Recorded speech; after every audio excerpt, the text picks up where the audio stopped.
Francisco Uría es socio responsable de banca y mercados globales en KPMG. Señor Uría, ¿qué tal? ¿Cómo está? Muy buenas tardes y gracias por atender la llamada de Ponte en Acción. Hola, muy buenas tardes, encantado de estar con ustedes. Bueno, todo arrancó en 2021, pero parece que en 2022 se van confirmando esas buenas sensaciones, ese buen momento del ciclo para los bancos. Bueno, sin ninguna duda, el comportamiento de los bancos a lo largo del año 2021, a pesar de la complejidad del contexto, ha sido muy positivo desde todos los puntos de vista, ¿no? Cualquiera que sea el indicador al que se mire, ya sea solvencia, ya sea la posición en relación a la morosidad y la evolución de la calidad de sus balances y de sus carteras, y sobre todo la rentabilidad, todo ello ha dado noticias positivas, mucho mejores de lo esperado, y eso es algo que efectivamente, como bien decía, han premiado los inversores y los mercados. El control también de los costes, son además empresas más eficientes, cada vez usan más los canales digitales para sus ventas, también hay financiación para llevar a cabo todos esos proyectos sostenibles. Enseguida hablamos de ello, pero antes, ya por rematar, ¿comparten la teoría de que la inflación está cerca del pico? Lo digo porque, claro, la inflación, tipos de interés van muy ligados al comportamiento que pueden tener los bancos. Bueno, desde luego, desde el principio, la sensación es que era un fenómeno hasta cierto punto transitorio. Lo que también es verdad es que cada vez ha sido más evidente que era más largo de lo esperado, ¿no? Siempre se ha pensado que se corregiría a lo largo del año 2022. En un principio era en las primeras semanas, en los primeros meses del 2022, ahora más bien se habla del verano, pero en cualquier caso sí tenemos la impresión de que estamos en los picos por el tipo de causas que justifican lo que está ocurriendo, y en ese sentido somos optimistas respecto de la evolución a medio plazo. ¿Alcanzarán este año los niveles de rentabilidad previos a la pandemia? ¿De qué va a depender que los bancos consigan llegar a esta meta?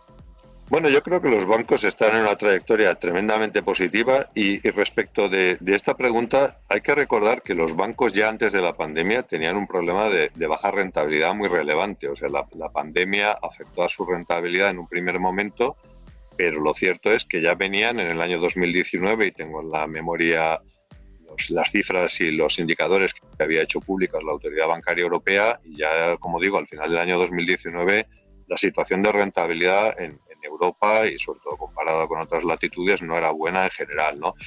Dentro de ese panorama general, los bancos españoles siempre han sido de los más rentables porque son de los más eficientes de Europa, y así sigue siendo. Y lo cierto es que en este último año lo que se ha producido es una mejora muy relevante, ¿no? O sea que yo creo que la aspiración no es volver a los niveles anteriores a la pandemia, sino es incluso mejorar mucho los niveles de rentabilidad anteriores a que se producen. ¿Ha mejorado en términos de rentabilidad y la solvencia? ¿Ha mejorado también en ese aspecto? La solvencia eso sí, era mucho mejor de lo que había sido al comienzo de la pandemia. O sea, la evolución de la regulación, la exigencia de los supervisores y el propio trabajo de las entidades había sido muy riguroso, y la posición que tenían ya en el momento en que comenzó la pandemia era muy sólida. Y la evolución de la pandemia, en contra de lo que hubiera podido suponerse, no ha afectado esa posición de solidez. O sea que la posición de capital, de recursos propios, se mantiene en términos muy relevantes, muy positivos, y en ese sentido tampoco se ha producido, como decía anteriormente, el temido deterioro de la calidad de las carteras y el incremento de la morosidad, ¿no? O sea que en líneas generales yo creo que tenemos que estar muy satisfechos de cómo ha encarado y cómo ha navegado el sector financiero en España un contexto tan complejo como el que ha derivado de la pandemia. Hemos pasado de hablar día tras día de fusiones, no solo a nivel nacional, también incluso se habían planteado algunas fusiones paneuropeas, pero ahora prácticamente ya no se habla de esta cuestión. ¿Ya no interesa? ¿Ha dejado de Bueno, interesar? yo creo que confluyen varios aspectos distintos, ¿no? Yo creo que el primero, evidentemente, es que algunas de las fusiones que estaban, digamos, en cartera en España y de las que ya se llevaba tiempo hablando, pues se han producido ya, y en ese sentido, pues obviamente, pues poco a poco nos acercamos a la configuración final del mapa de entidades. Y por otro lado, en un contexto tan incierto como este, pensar que un proceso tan complejo como es una fusión transfronteriza en Europa, cuando persisten todavía muy buenas razones que explican por qué eso no ha sido factible en los últimos años, pues es difícil imaginarlo, ¿no? O sea que yo distinguiría el caso español, en el cual Yo creo que básicamente es que los deberes están bastante hechos. El caso europeo, en el que fundamentalmente, porque ahora lo que se buscaría con las fusiones sería esencialmente ganar eficiencia y en última instancia rentabilidad, y eso en un contexto transfronterizo no es sencillo, no está asegurado, no está exento de riesgos y probablemente tenemos que esperar algo más para que se pueda producir. ¿Usted cree que en España hay negocio para todos los bancos que sigue habiendo?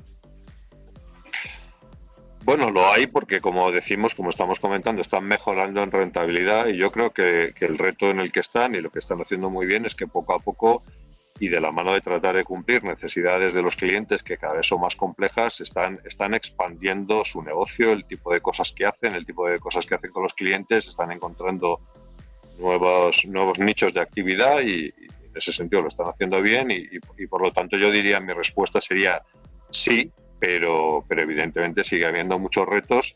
Y en contra de la sensación que se suele tener, también hay que decir que cada vez hay más competidores, o sea que fuera del mundo financiero, del mundo bancario tradicional, van apareciendo nuevos actores, en algunos ámbitos son más activos que en otros, pero en el ámbito de la financiación, en el ámbito de los pagos, en el ámbito incluso de lo que son las transacciones financieras, pues van apareciendo actores nuevos, muy asentados o muy basados en las tecnologías, las famosas fintech.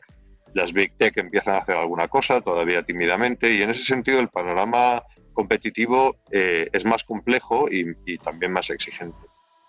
Bueno, hablando de las fintechs, hay quien incluso cree que hay un auténtico boom, si no una burbuja de fintechs que ofrecen servicios financieros.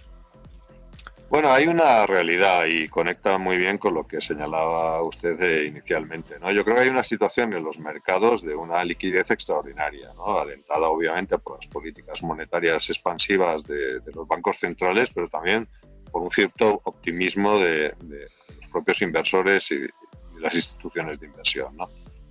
Y en ese sentido, pues hay una capacidad de inversión inédita que nunca se había producido y que busca nichos de rentabilidad, ¿no? Y en ese sentido, pues han encontrado en las fintechs, entre otras muchas cosas, pues han encontrado un lugar en el que invertir y efectivamente se ha producido una entrada de inversión muy relevante, ¿no? Pero también hay que decir, y yo creo que es importante no dejar de advertirlo, ¿no? Que dentro de esos proyectos hay algunos que han tenido un éxito extraordinario y se han desarrollado de manera muy brillante, pero hay otros casos en los cuales todavía el que se pueda llegar, a pesar del crecimiento muy rápido en la masa de clientes, que se llegue al umbral de la rentabilidad, pues está todavía por ver, ¿no? Entonces, cuál sea el futuro de esas inversiones, yo creo que todavía tiene cierta incertidumbre.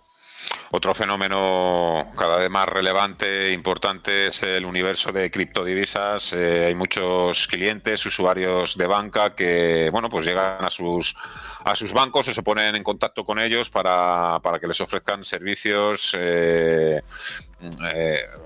pues, de criptodivisas, incluso de asesoramiento. Ya se han producido los primeros intentos, vamos a decir, de la banca para aprovechar esta fiebre por este universo de criptodivisas. ¿Usted cree que veremos pronto a los bancos españoles ofreciendo este tipo de productos y servicios? Bueno, yo creo que en este tema hay dos consideraciones iniciales, ¿no? La primera es una realidad de mercado, que es que hay una inversión creciente en criptoactivos de distinto tipo, ¿no? Unos más seguros, otros menos seguros, pero hay una inversión creciente, obviamente, ¿no? Y hay un interés, por decirlo así, hay un interés de los bancos por explorar la posibilidad de prestar servicios financieros relacionados con estos criptoactivos. Esto es una realidad. Pero los bancos desarrollan una actividad tremendamente regulada y supervisada y en ese sentido dependen de la regulación y necesitan la seguridad jurídica que les da una regulación. Y en ese sentido todavía hay piezas regulatorias muy importantes a nivel europeo y también nacional por desarrollar y una vez que se produzca es cuando veremos la entrada decidida del sector financiero en el ámbito de la prestación de servicios en el área de los criptoactivos, ¿no? Pero yo creo que siempre lo harán desde una perspectiva de mucha prudencia, porque, insisto, el mundo de los criptoactivos es muy diverso, hay muchas realidades muy distintas, hay distintos problemas que se plantean, hay problemas relacionados con distintos tipos de cumplimiento normativo en el ámbito de la prevención del blanqueo de capitales, en el ámbito fiscal, y yo creo que los bancos necesitan mucha ayuda del regulador en darles seguridad para que puedan adentrarse con confianza en este nuevo mundo. Francisco Uría, socio responsable de Banca y Mercados Globales en KPMG. Muchísimas gracias por la entrevista, por contestar las preguntas y hasta una próxima ocasión. Les deseo feliz tarde. Muchísimas gracias. Un fuerte abrazo. Muchísimas gracias a ustedes. Un saludo a todos los espectadores y que tengan muy buen día. Pues así arrancamos. Momento propicio para el sector financiero. No es el único